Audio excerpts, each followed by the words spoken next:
I'm Diane, and I'd like to welcome you all to this absolutely beautiful garden. It's really good that we come together today to celebrate the life of Frank Chamberlain, the one who is so dearly loved by friends and family. And first off, I want all of us to kind of let go of everything that is not in this moment by taking a deep breath and listening to the birds and feeling the air, allowing yourselves to be fully present in this moment. This was Frank's favorite time of year. And he wanted to make sure that this service would be here on this spot, rain or shine. So we are super lucky that it is the most beautiful day that we've had in a very long time. Today we have the warm sunlight, but also in the gray of rain, there's always the light of love. Frank quoted frequently from Genesis 3, whenever the darkness of fear or sadness would creep in. And I'd like for all of us to repeat the verse together, as Frank and Debbie did so many times together. So just please repeat after me. And God said, "Let there be light." And God said, "Let there be light." And there was light. And there was light. Frank made sure that the focus of their days together would be on the light of their love and not on the darkness of their difficulties during and even before his illness. As St. Francis of Assisi, the patron saint of nature, said, "A single sunbeam is enough to drive away many shadows." And now we'll say the Lord's Prayer.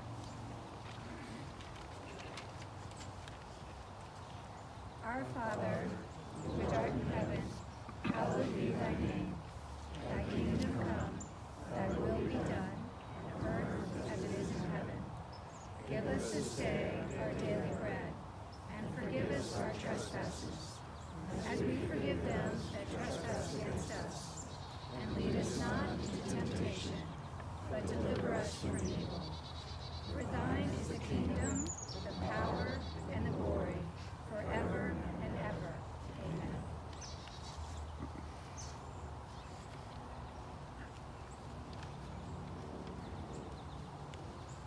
I'd like to invite Frank's dear friend Bob to share a few words since he loved and knew him so well.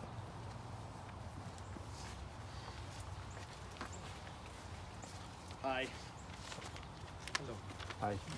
I'm Bob Loinger. I met Frank probably a little shy of 30 years ago.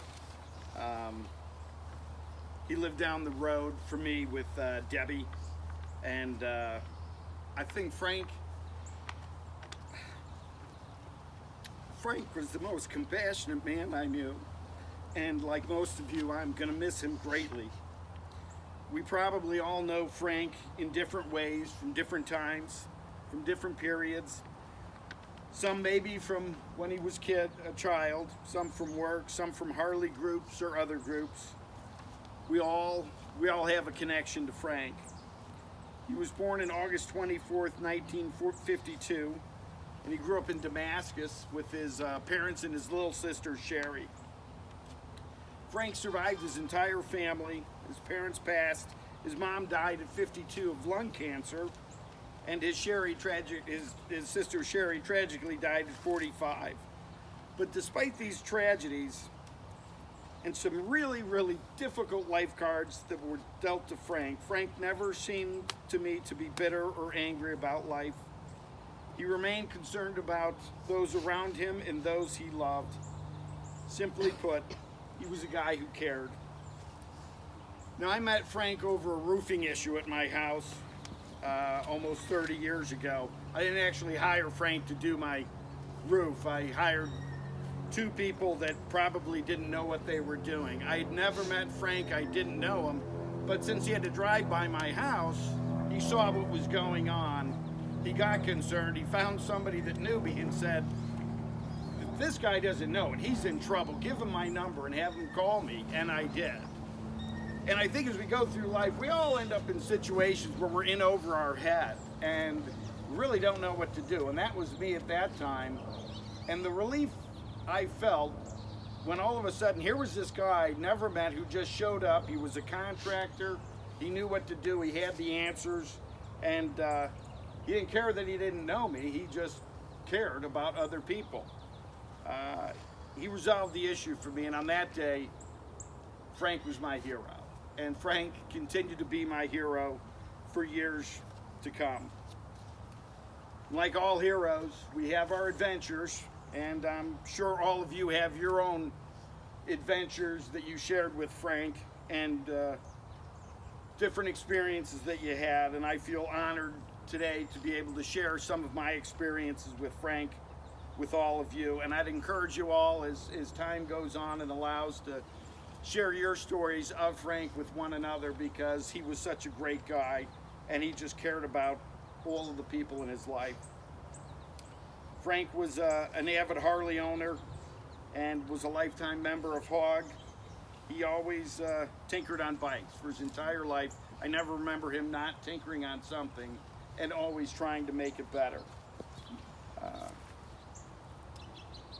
He went on numerous rides with chapter members and spent many days riding with good friends, and I'm proud to have been able to ride with him on many occasions, and I will cherish all of those memories. And one of those memories, Debbie asked me to share, and I will tell you that there was a beautiful sunny day just like this day years ago where Frank and Joe, the guy named Steve, and I decided to go riding for a day. And nobody knew really where to go, so Frank suggested Sugarloaf Mountain. So we all followed Frank. Nobody questioned anything. We went out there, we got to Sugarloaf Mountain. He got some last minute directions from somebody as to how to get to the mountain. And we rode down, and all of us followed Frank, and he turned down a road that was clearly marked, private drive, do not enter. We all went in, and by the time we all got in, we realized we had ridden into somebody's backyard, and there was a reflecting pool there, and Frank was trying to duck walk his bike in a circle to turn it around and get out of there, and that was the first U-turn of the day. After that, we went down another road, and it just kept getting smaller and smaller till it ended up becoming two ruts. And those of you that know Tommy Baker will know that this is a Tommy Baker road. So we made our second U-turn of the day, and then Frank found the mountain, and he said, let's go. And as God is my witness, there wasn't one. There were two signs that said, wrong way, do not enter. Not one, but two on the right and two on the left. Frank rode past it. Steve looked at the sign, rode past it.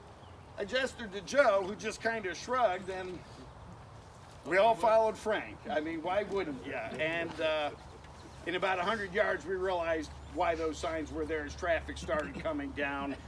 We pulled off the road. There was an access road to the safe side of the mountain, but there was a wire strung up between it to prevent people from going to the wrong side, but we were already on the wrong side. So Frank came up with the idea that if he and Joe stepped on the wire, it would get it close enough to the ground that if the rest of us rode our bikes on it, the wire would go down and we'd get over safely. And I have to tell you that in 30 minutes, we had made two U-turns, rode in somebody's backyard and gone the wrong way up a mountain following Frank, but nobody hesitated. We all listened to him, and fortunately for all of us, we did get over to the right side of the mountain, and the day was saved. And that is one of my stories of my hero, Frank, who always made life interesting and fun. And on that bike, he had a tag, and it read 1942. That's all it said. And I didn't know much about that tag, and we would go to rallies, and people would ask him occasionally, what's 1492? If you're a history buff, you know that's when Columbus sailed the ocean blue. If you're a Harley rider, you're probably not a history buff. I sure wasn't. Debbie had to tell me that was when Columbus sailed. But people would ask him about the tag, and if Debbie was there, he would usually say, well, that was the year we got married, which he thought was funny, and we both would chuckle because 10% of the bike riders would just say okay and walk on and not realize that was 500 years ago. But again, just recently, Debbie shared with me that, of course, Frank being the most compassionate man I know, that had a much more sensitive meaning.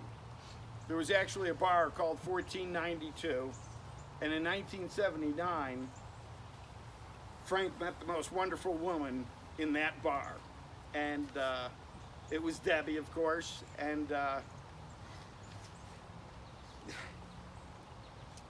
they met, they fell in love, they became friends, they moved in almost immediately. They got married in 1984 and lived their whole lives as each other's best friends. And I think that their relationship is really what a relationship should be. Their commitment to one another, it goes beyond words. I have no words to describe it, but they were wonderful for each other.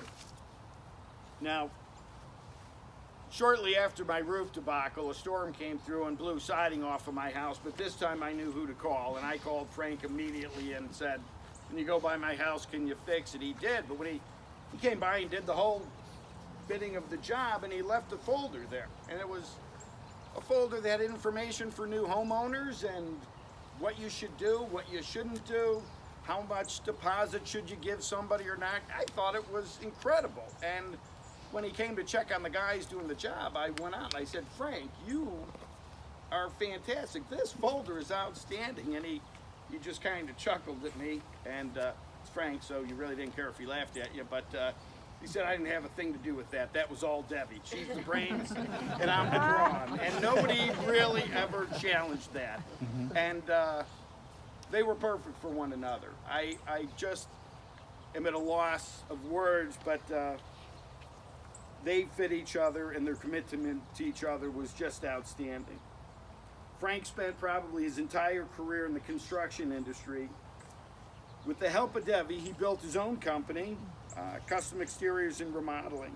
He specialized in building custom additions, master suites, great rooms, garages, etc.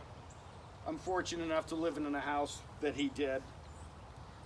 Frank had a great ability to listen to a customer, understand their wants and needs, and translate it into such a beautiful vision. I know that none of them ever thought it could be what it was, but Frank could always see that vision in any property he touched. He loved to see his customers happy, and he was probably one of the fairest guys I know. And he wasn't just fair to the people he was working for, he was fair to the people that worked for him. I know for a fact he took a lot of jobs in slower times for zero money, and we would be talking and he'd say, "Well, it's a nothing job." I said, "Well, what do you mean it's a nothing job?" He said, "I'm not making any money on it." And I thought, "Well, why are you doing that?" And he says, "Because my crew needs to be working. They've got families. Debbie and I could get through these slow times, but they need to be working." So he would take those jobs just to keep his crew working, and that was the kind of guy Frank was. He cared about everybody. And not just people. He loved dogs, and if you knew Frank, he loved his animals. Tara and Brutus were two huge German shepherds that I first met. One of them I was terrified of, the other one was friendly, and I could never keep it straight as to which one was going to kill me and which one was going to lick me. And I didn't trust Frank enough, so I was always looking to Debbie to help me out as to which was which. And more recently here, there's Bear and Bailey. And Bear was a phenomenal pet for him. He was always with Bear. Bear stayed by Frank's side all of the time. And in the last couple of months here, when Frank would stay downstairs, Bear would sleep next to his chair, next to his bed. He was always within an arm's reach, and I don't think Frank was ever alone. If he ever reached out his arm, Bear was there to accept a pet or give him a lick or a kiss. Frank loved all of his dogs, and I think for some reason he and Bear had a special relationship, and I was happy for that. For all the things that make Frank who he was, at the end of the day, he was really a very simple man who loved his wife and loved his friends. Frank was a great friend of mine. He was a good husband, and he was an all-around great man. I feel lucky to have known him and proud to call him my friend. I don't think the world will ever have another hero like Frank, and I will never have a friend like Frank, but I wish him eternal peace in heaven. God bless you, Frank. Thank you for listening, and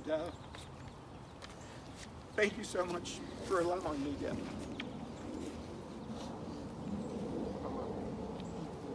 Thank you for Thanks, sharing. Bob. Yeah, thank you, Bob. And I know you all have your stories, so share them. Thank you, Bob. Well, as Bob mentioned, that Frank and Debbie have a beautiful love story. I say have, because their love is eternal. Like Bob said, they met in 1979, and Debbie said it was love at first sight. They shared many interests together, especially having motorcycle adventures on their Harley, being involved with their friends as active members on the local Harley-Davidson chapter, and in nature, and with adopting their dogs, Bear, who is with Frank now, and Bailey, who is taking good care of Debbie. Debbie shared with me that no matter where they were, their favorite place was being together, especially here.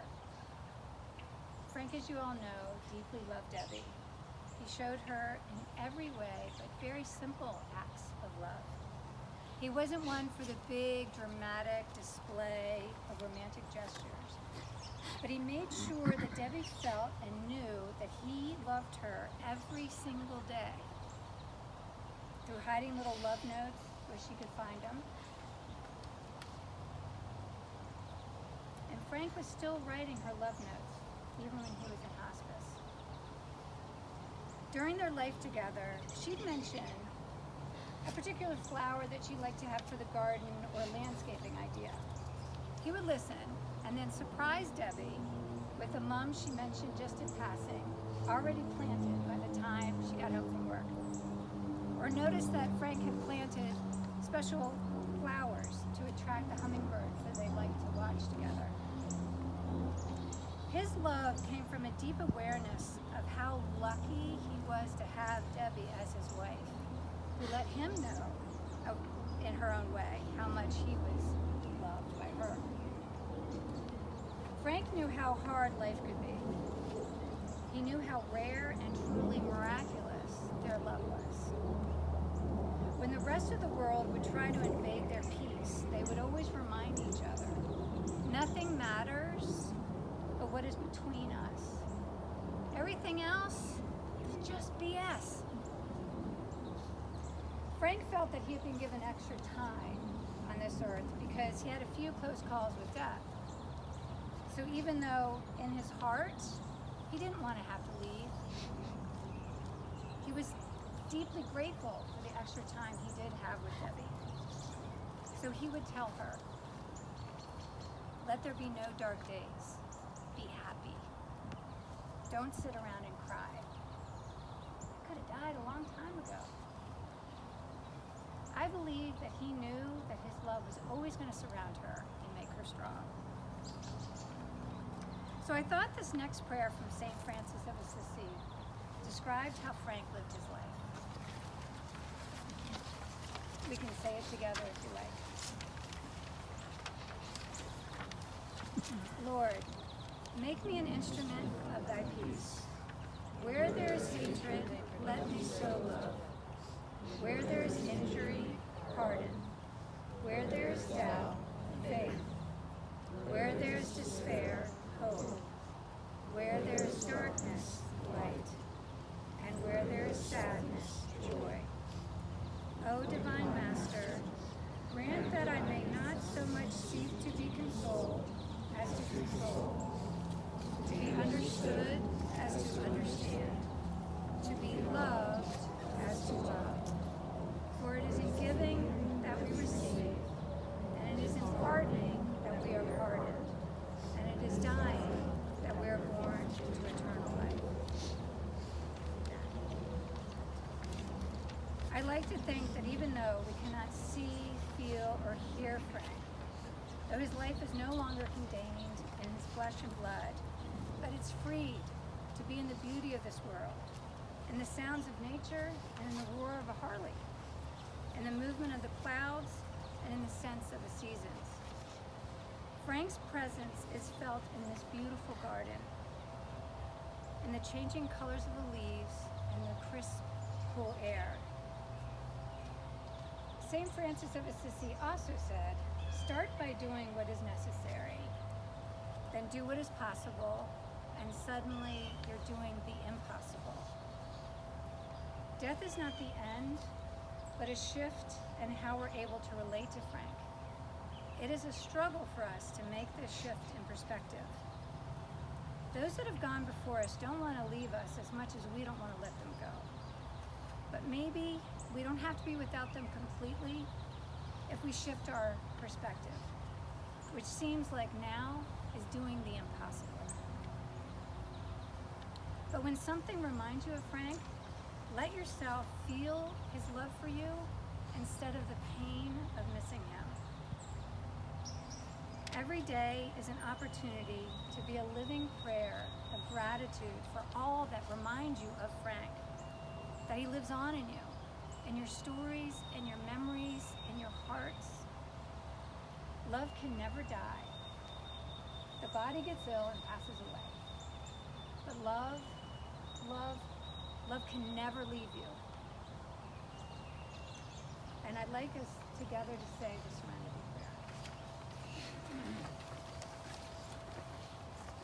Prayer. God, grant me the serenity to accept the things I cannot change, the courage to change the things that I can, and the wisdom to know the difference.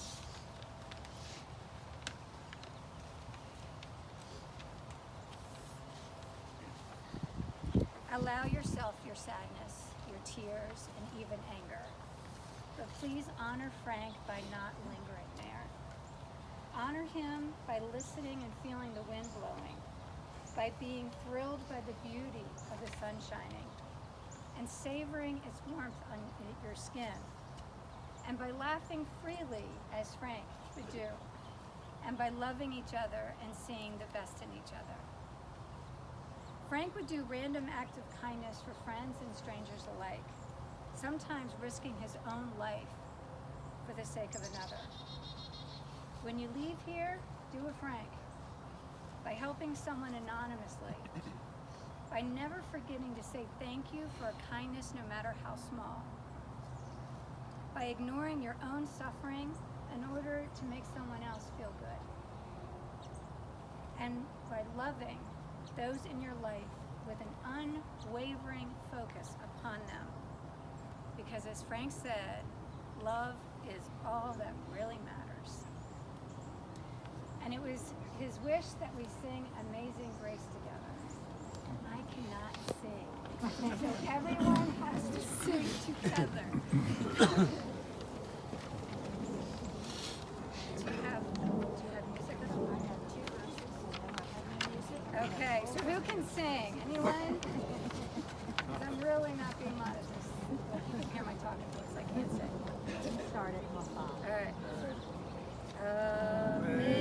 Amazing grace, how sweet the sound that saved a wretch like me. I once was lost, but now am found. Was blind, but now I see. When this flesh and heart shall fail, and mortal life shall cease, I shall possess within the veil a life of joy and peace. Thank you all for being here, and continue to share your stories, and especially laugh together. That's what he most would want. And thanks for the great day, Frank.